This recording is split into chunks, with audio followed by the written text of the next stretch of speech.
There, everybody, is little Hosana, as far as I can tell. I can't tell where the others are. I just had a feeling that it would come bungling along the road exactly around where Taylor and Herbert were looking, and with Brian earlier today. And I just had a feeling that whatever it is that they'd killed and eaten, because he has definitely eaten, look at how fat he is, whatever he's eaten has been stashed somewhere, I suspect, on the southern side of the road. And I'm sure that Mum is somewhere around here with little Shongile. They're probably eating the scraps that he's deigned to leave them. Oh, look at him. How cool is this? Righty, we'll just sneak a little bit further forward. If I can make Rusty start. Now he's looking behind himself and looking just south of the road as well. Hosana, where's your mummy?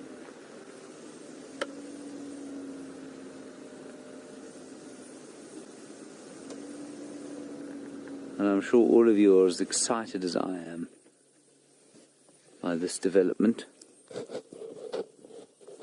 Ah, what a little fellow. And his mouth is still full, certainly dripping with whatever it was that he's eaten. And I'm pretty sure the other two will be very close by. I'm just looking under all the bushes to see if I can't spot the spots.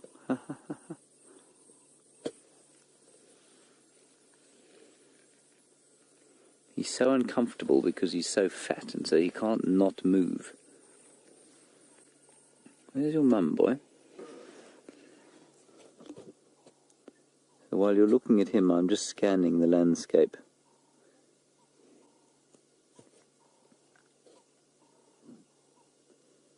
Because we don't want to miss out on the other two. I don't see anything stashed in a tree anywhere.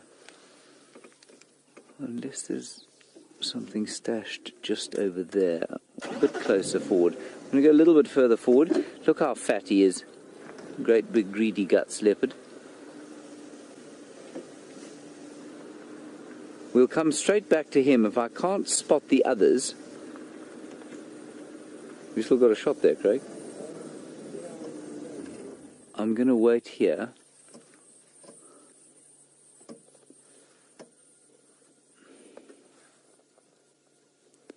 We don't have very much longer, of course.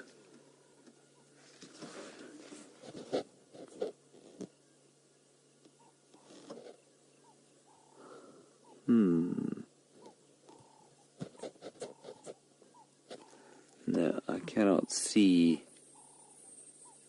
I can't see any of the others. It must be here.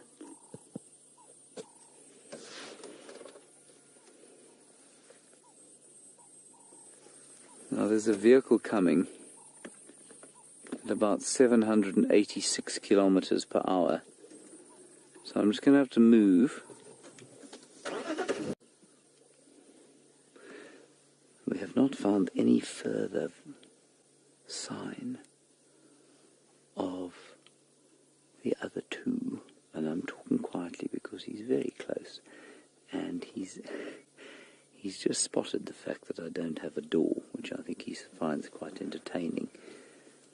Now, he's in no way, I don't think, about to pounce on me, but it is quite interesting that he's taken note of the fact that it is different this side from the other side, and I'm sitting about 10 meters from him, 30 feet or so. And he's just giving me a little bit of a look there, but he's much too full to do anything useful. I can't figure out where the others are, like I said, and I'm pretty sure that they must be south of the road. So to the left-hand side of where we first had him, there you can see the road in the very top of your picture. I think the other side of that. Wasn't it a perfect way to end our drive? Very special indeed, I must say. So with a little tail flicking there, it's because there's a piece of him that wants to come and sort of engage with us. He wants to play. He's still quite a playful young fellow. That unfortunately will end when he hits puberty.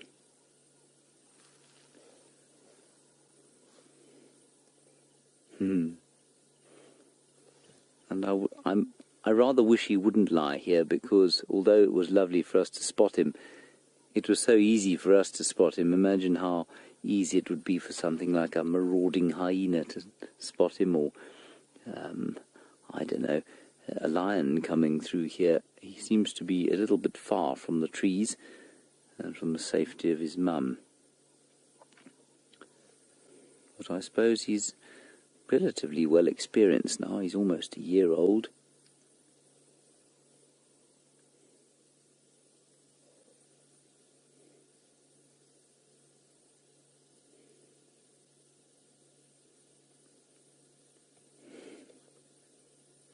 And thank you all for your screenshots. I hope you've got some there with the wild basil in amongst him, or him in amongst the wild basil. Do without the flies, I suppose. They don't really add much to the picture. I'll move slightly forward. We don't have a huge amount of time. Now, don't look up just because I move forward. You must look up all the time.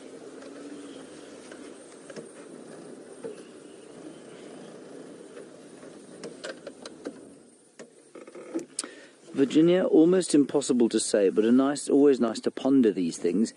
You say, when he does go independent, how far from his natal area is he likely to go? Well, let's look at his brothers, Kunyuma and Quarantine. Kunyuma has gone all the way down south to sort of the river between Londolozi and Malamala. Now that is from here, about 8 kilometers or so. So about 5 miles.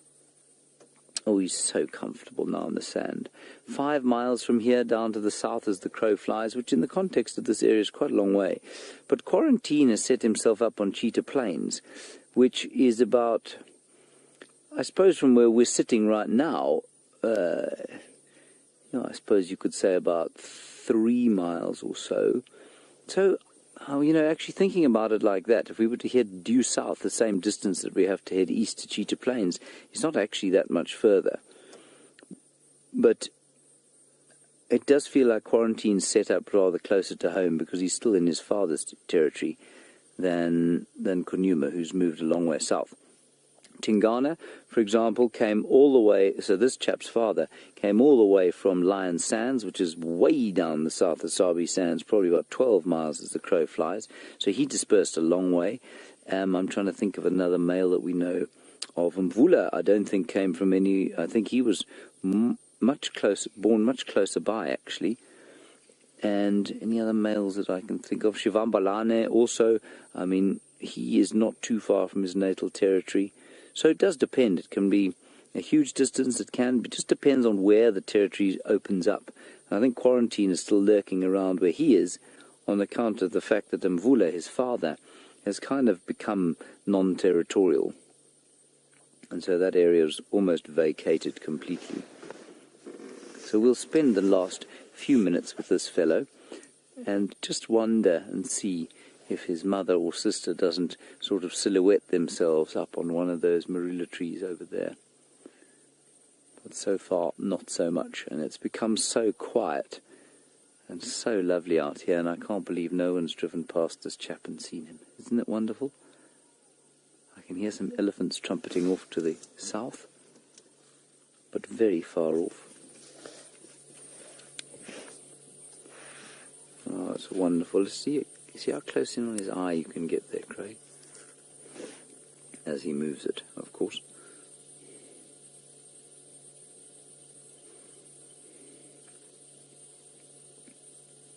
I can actually hear him panting.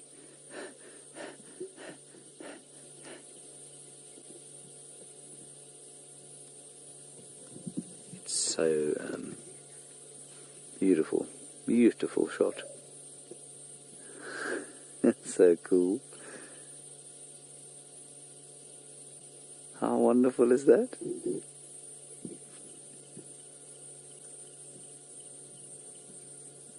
What a very, very special way to end our afternoon.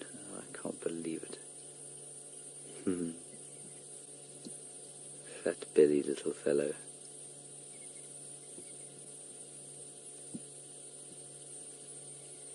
All I can hear is in the background. I'll just tell you what I can hear. I can hear some of those rain locusts going. I can hear one or two francolins in the background, way in the background. All around I can hear cicada beetles. Bugs, sorry, not beetles. And then I can just hear him going.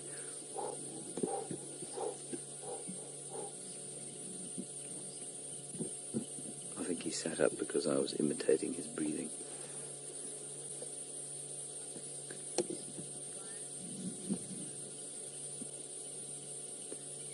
Isn't it a wonderfully peaceful sort of scene? This is the changing of the guard.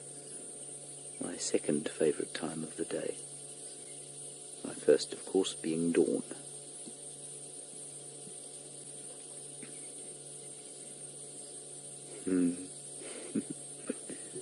His little eyes watching us. He'll wander off, I'm sure, sometime during the night. Oh, look at those teeth. He's very cute, but let us not forget the immensity of his incredible canines. Right, that's going to be it from us today. Thank you very much. A big warm goodbye from Byron. I'm going to say goodbye for him because we're going to sit the last few seconds with Hosana here. Thanks for coming on Drive with us. A big thank you to all of you for your questions and comments, to Kirsty in the final control, and Rebecca and Jerry and Louise. They're around there too. We'll see you tomorrow at 0400. Bye-bye. 500. Bye.